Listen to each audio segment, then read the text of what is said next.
G&G vision ടോക്കിലോട്ട് എല്ലാവർക്കും സ്വാഗതം. എറണാകുളം ജില്ലയിലെ കാലടിയിലെ ചേലമറ്റത്ത് സ്ഥിതി ചെയ്യുന്ന ഒരു ക്ഷേത്രമാണ് ചേലമറ്റം ശ്രീകൃഷ്ണ ക്ഷേത്രം. പെരിയാറിന്റെ തീരത്തിനടുത്താണ് ഈ ക്ഷേത്രം സ്ഥിതി ചെയ്യുന്നത്.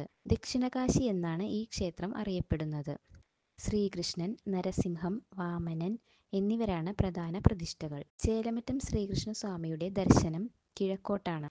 ഇന്നത്തെ ക്ഷേത്ര സമുച്ചയത്തിന്റെ വടക്ക് കിഴക്ക് ഭാഗത്തായി സ്ഥാപിതമായ വാമനമൂർത്തിയുള്ള ആദ്യത്തെ ശ്രീകോവിലിന് 1200 വർഷത്തിലധികം പഴക്കമില്ല.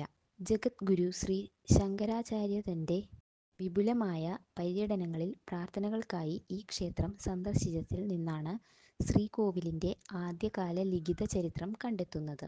തുടർന്ന് തോട്ടമറ്റം മനയുടെ ഗൃഹദേവനായ മഹാവിഷ്ണുവിന്റെ നരസിംഹാവതാരവും കൃഷ്ണന്റെ പുണ്യ ആഗമനവും നടന്നു.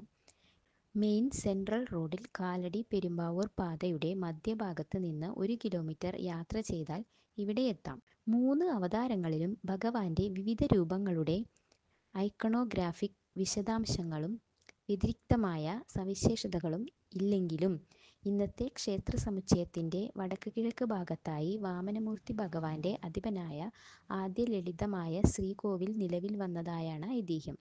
തുടർന്ന് തോട്ടമറ്റം മനയുടെ ഗൃഹദേവനായ മഹാവിഷ്ണുവിന്റെ നരസിംഹാവതാരവും തുടർന്ന് ശ്രീകൃഷ്ണന്റെ വിശുദ്ധ ആഗമനവും ഉണ്ടായി. ഗണപതി, ശാസ്താവ്, നാഗയക്ഷി, സ്വാമിയാർ സമാധി എന്നിവയാണ് ക്ഷേത്രത്തിലെ ഉപദേവതകൾ.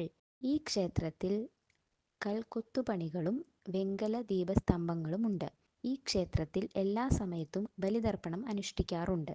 വർഷങ്ങൾക്ക് മുൻപ് വെളിയംകോൽ മനയാണ് ഈ ക്ഷേത്രത്തിന്റെ നിർമ്മാണത്തിന്റെ മേൽനോട്ടം വഹിച്ചിരുന്നത്. ഒരു പ്രളയകാലത്ത് അതിനടുത്തായി ഒരു വിഗ്രഹം പൊങ്ങിവന്നു. വെളിയംകോൽ മനയിലെ കുലപതി ബ്രാഹ്മണൻ ശ്രീകൃഷ്ണന്റെ പവിത്രമായ വിഗ്രഹം അടങ്ങുന്ന പെട്ടകം വീണ്ടെടുത്തു. പിന്നീട് അതേ മേൽക്കൂരയിൽ നരസിംഹ ഭഗവാന്റെ വസതിയുടെ വലതുവശത്തുള്ള ശ്രീകോവിലിൽ നിലവിലുള്ള ശ്രീകോവിൽ നിർമ്മിച്ചു. തുടക്കത്തിൽ ക്ഷേത്രത്തിൽ നരസിംഹ പ്രതിഷ്ഠ മാത്രമേ ഉണ്ടായിരുന്നുള്ളൂ. പെരിയാർ നദിയിൽ നിന്ന് ശ്രീകൃഷ്ണമൂർത്തി വീണ്ടെടുത്ത് ക്ഷേത്രത്തിൽ പ്രതിഷ്ഠിച്ചു. ശ്രീകൃഷ്ണന്റെ ആദ്യത്തെ വിഗ്രഹം മരം കൊണ്ടാണ് നിർമ്മിച്ചത്. ഇപ്പോഴത്തെ ശിലാവിഗ്രഹം ക്ഷേത്രത്തിന് സംഭാവന ചെയ്തത് ശക്തൻ തമ്പുരാനാണ്. ശിലാവിഗ്രഹം തിരുവനന്തപുരത്ത് പ്രതിഷ്ഠിക്കാൻ ഉദ്ദേശിച്ചിരുന്നെങ്കിലും ചേലമറ്റത്ത് അബദ്ധത്തിൽ സ്ഥാപിച്ചതാണെന്നാണ് പറയപ്പെടുന്നത്. ശ്രീകോവിൽ പ്രതിഷ്ഠിച്ചിരിക്കുന്ന വിഗ്രഹം കംസനെ ഉന്മൂലനം ചെയ്തുകൊണ്ട് തന്റെ മാതാപിതാക്കളുടെ ദുരിതങ്ങൾ ലഘൂകരിച്ച് അവർക്ക് നിത്യാനന്ദം നൽകുന്നതിന് ഭഗവാൻ അനുമാനിച്ച ധ്യാനാസനത്തിലാണെന്ന് ആളുകൾ വിശ്വസിക്കുന്നു. തങ്ങളുടെ പൂർവികരുടെ ആത്മാക്കളെ പ്രസാദിപ്പിക്കാൻ ആത്മീയ വഴിപാടുകൾ നടത്തുന്നതുമായ സ്ഥലമായി ആളുകൾ ഈ ക്ഷേത്രത്തെ വീക്ഷിക്കുന്നു. തിലകവഹനം മുതലായ പരിചാരക കർമ്മങ്ങൾ നടത്തി പൂജകൾ നടത്തി ബ്രാഹ്മണർക്ക് ഭക്ഷണം നൽകിയ ശേഷം ചേലമറ്റത്ത് നിത്യവാസമുറപ്പിക്കൽ ദുഷ്ടാത്മാക്കൾക്കും മോക്ഷം ലഭിക്കുമെന്നാണ് കാരണങ്ങളില്ലാതെയുള്ള വിശ്വാസം.